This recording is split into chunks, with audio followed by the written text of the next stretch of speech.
Welcome back to channel dear student. Indian coast guard का ये बहुत ही इंपॉर्टेंट सीरीज चल रहा है आपको जीके के लिए। तो ये क्लास नंबर दूसरा है, ऑलरेडी आपने क्लास पहला देख लिया है। तो चलिए ज़्यादा वक्त न लेते हुए पहला क्वेश्चन यहाँ पर शुरू करते हैं कि अंतर्राष्ट्रीय श्रम संगठन यानी ILO का मुख्यालय कहाँ है। तो यहाँ पर ऑप्शन नंबर डी हो जाएगा जेनेवा। ठीक है, अब देखिए इसकी जो स्थापना है वो 11 अप्रैल 1919 में जेनेवा में हुई थी। क्लियर है। अगला क्वेश्चन देखिए कि राष्ट्रीय शिक्षा दिवस प्रत्येक वर्ष को मनाया जाता है। तो प्रत्येक वर्ष ये 11 नवंबर को मनाया जाता है। ठीक है, और ये किसके जन्मदिन के अवसर पर मनाया जाता है। तो भारत के पहले शिक्षा मंत्री कौन थे, आपको पता होना चाहिए। जी हाँ, मौलाना अबुल कलाम आज़ाद। अब्दुल कलाम नहीं, मौलाना अबुल कलाम आज़ाद, जो कि भारत के पहले शिक्षा मंत्री थे और उन्हीं के जन्मदिवस के उपलक्ष्य पर राष्ट्रीय शिक्षा दिवस मनाया जाता है। क्लियर। नेक्स्ट है कि बंधन एक्सप्रेस का परिचालन किन देशों के मध्य शुरू किया गया। बंधन, तो ये जो है कि भारत और बांग्लादेश के बीच में, किसके बीच में, भारत और बांग्लादेश में, क्या किस नाम से, बंधन एक्सप्रेस का संचालन। ठीक है, परिचालन। और समझौता एक्सप्रेस किन दो देशों के बीच में चलता है। तो वो भारत और पाकिस्तान के बीच में चलता है। समझौता एक्सप्रेस भारत और पाकिस्तान के बीच में। मैत्री बस किन दोनों देशों के बीच में चलती है। तो मैत्री भारत और नेपाल के। याद रखेंगे, ये पूछता है कई बार। ठीक है, नेक्स्ट क्वेश्चन यहाँ पर देखिए कि किस अनुच्छेद के अंतर्गत भारत के राष्ट्रपति द्वारा संवैधानिक आपातकाल लागू किया जाता है। तो यहाँ पर ऑप्शन आपके सामने है और आप इसको सही करने की कोशिश करेंगे कि किस अनुच्छेद के अंतर्गत भारत के राष्ट्रपति द्वारा संवैधानिक आपातकाल लागू किया जाता है, बताइएगा। जी हाँ, ऑप्शन नंबर सी है अनुच्छेद 356, भारत के संविधान का अनुच्छेद 356। ठीक है, चलिए 360 में क्या होता है आप कमेंट बॉक्स में बताएंगे। अनुच्छेद 360 में क्या दिया हुआ है, कमेंट बॉक्स में बताइए फटाफट। अगला क्वेश्चन यहाँ पर आपका इंतजार कर रहा है कि भारत के नियंत्रक एवं महालेखा परीक्षक की नियुक्ति कितने वर्ष के लिए की जाती है।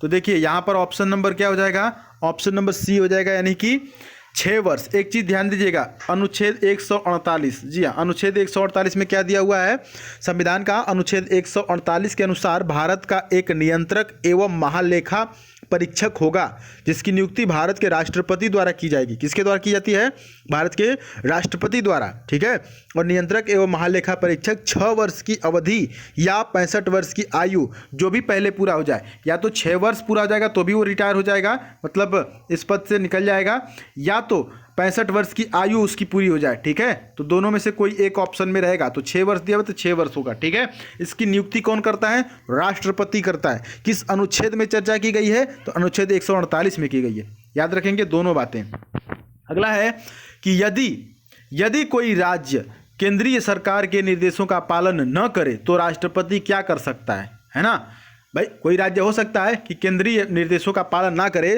तो क्या कर सकता है, राष्ट्रपति क्या कर सकता है। देखिए राष्ट्रपति से क्वेश्चन आपके एग्जाम में बहुत आते हैं, तो क्या जाएगा यहाँ पर, पहले तो ऑप्शन डी सही है, सभी कर सकता है। ठीक है, यदि कोई राज्य केंद्रीय सरकार के निर्देशों का पालन न करे तो राष्ट्रपति राज्य विधानसभा को भंग करके नए चुनावों का आदेश दे सकता है। ठीक है, या राष्ट्रपति क्या कर सकता है, राज्य के संवैधानिक तंत्र की विफलता की घोषणा कर सकता है और राज्य के शासन का उत्तरदायित्व तो संभाल सकता है। आपने सुना होगा कि राष्ट्रपति शासन लग गया है, तो यही होता है। ठीक है, राष्ट्रपति अनुपालन कराने के लिए राज्य को अर्धसैनिक बल भेज सकता है। समझ रहे हैं। चलिए आगे बढ़ते हैं। किस जिले में मोहनजोदड़ो स्थित है, बताइएगा। किस जिले में मोहनजोदड़ो स्थित है। तो मोहनजोदड़ो यहाँ पर ऑप्शन नंबर ए हो जाएगा। ठीक है, लरकाना। मोहनजोदड़ो कहाँ पर है, लरकाना में। और ये लरकाना कहाँ पर है, मोहनजोदड़ो जो है कि पाकिस्तान के सिंध प्रांत के लरकाना जिले में स्थित है। ठीक है, किस नदी के किनारे, सिंधु नदी के किनारे। मोहनजोदड़ो के टीलों का जो है कि 1922 ईस्वी में खोजा गया था। और किसने खोजा था, राखाल दास बनर्जी ने। ठीक है, ये भी पूछता है किसने खोजा था। ठीक है, चलिए आगे बढ़ते हैं। अगला देखिए, भारत में ब्रिटिश शासन का बड़े पैमाने पर विस्तार सहायक संधियों के माध्यम से हुआ जो गवर्नर जनरल के शासनकाल में शुरू की गया। किसके शासनकाल में, कौन सा गवर्नर जनरल था। तो देखिएगा, भारत के ब्रिटिश शासन का बड़े पैमाने में जो विस्तार है ना, वो हुआ था लॉर्ड वेलेजली के शासनकाल में। ठीक है, नेक्स्ट क्वेश्चन आपका इंतजार कर रहा है, बहुत ही प्यारा सा क्वेश्चन यहाँ पर। राजकुमार खुर्रम आगे चलकर सम्राट कहलाया। तो ये ऑप्शन देख करके बता सकते हैं। ऑप्शन ए सही हो जाएगा, शाहजहां। शाहजहां के बचपन का नाम क्या था? खुर्रम था। और यह नाम किसने रखा था? तो अकबर ने रखा था। याद रहेगा। आगे बढ़ लेते हैं। अगला देखिएगा, निम्नलिखित में से कौन सी गैस वायुमंडल के मुख्य ग्रीन हाउस गैस नहीं है? ठीक है, तो ग्रीन हाउस गैस नहीं है, तो यहाँ पर ऑप्शन नंबर डी हो जाएगा, हाइड्रोजन। बाकी की जो तीनों गैसें हैं वो ग्रीन हाउस गैसें हैं। अगला क्वेश्चन है कि भारतीय प्रायद्वीप में कौन सी नदी पूर्व की ओर बहती है? तो देखिए, महानदी पूर्व की ओर बहती है। ठीक है, महानदी पूर्व की ओर बहती है, लेकिन दो ऐसी नदियां हैं जो पश्चिम की ओर बहती हैं, और वो कौन सी हैं? ताप्ती और नर्मदा। तो याद रखेंगे, ताप्ती और नर्मदा ऐसी दो नदियां हैं जो पश्चिम की ओर बहती हैं, लेकिन महानदी पूर्व की ओर बहती है। मतलब ज़्यादातर नदियां जो हैं वो पूर्व की तरफ ही बहती हैं, है ना, लेकिन ये दो नदियां हैं ये पश्चिम की तरफ बढ़ती हैं। तो इसको याद रखेंगे, कई बार पूछता है और बच्चे कन्फ्यूज होते हैं। अब ये क्यों पश्चिम की ओर बहती है? क्योंकि ये पहाड़ों की ढलान की वजह से बहती है ना। चलिए आगे बढ़ते हैं। भारतीय वायुमंडल को क्या कहा जा सकता है? जलवायु को क्या कहा जा सकता है? तो भारतीय जलवायु को उष्णकटिबंधीय मानसून जलवायु कहा जाता है। क्या कहा जाता है? उष्णकटिबंधीय मानसून जलवायु कहा जाता है। Option number B is right here dear student. Next question, मजा आ रहा है ना पढ़ने में? चलिए, निम्नलिखित में से कौन सा एक लोहे का अयस्क है? बताइएगा। ऑप्शन नंबर सी यानी लोहा उल्का। क्या है? ऑप्शन नंबर सी लोहा उल्का। अच्छा, अगला क्वेश्चन है कि निम्नलिखित में से कौन सी मानव शरीर की सबसे बड़ी कोशिकाएं हैं? तो मानव शरीर की जो सबसे बड़ी कोशिका है वो तंत्रिका है ना। तंत्रिका कोशिकाएं जो है वो मानव शरीर की सबसे बड़ी कोशिकाएं हैं। अब देखिए, क्वेश्चन बिल्कुल हलवा टाइप नहीं आपको बता रहे हैं ना, हलवा टाइप के क्वेश्चन नहीं आते हैं एनडीए में।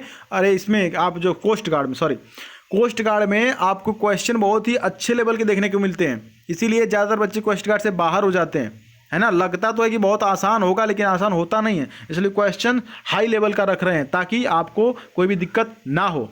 क्वेश्चन है कि निम्नलिखित में से कौन सी मानव त्वचा को रंग प्रदान करने के लिए उत्तरदायी है? तो यहाँ पर ऑप्शन नंबर क्या हो जाएगा? डी,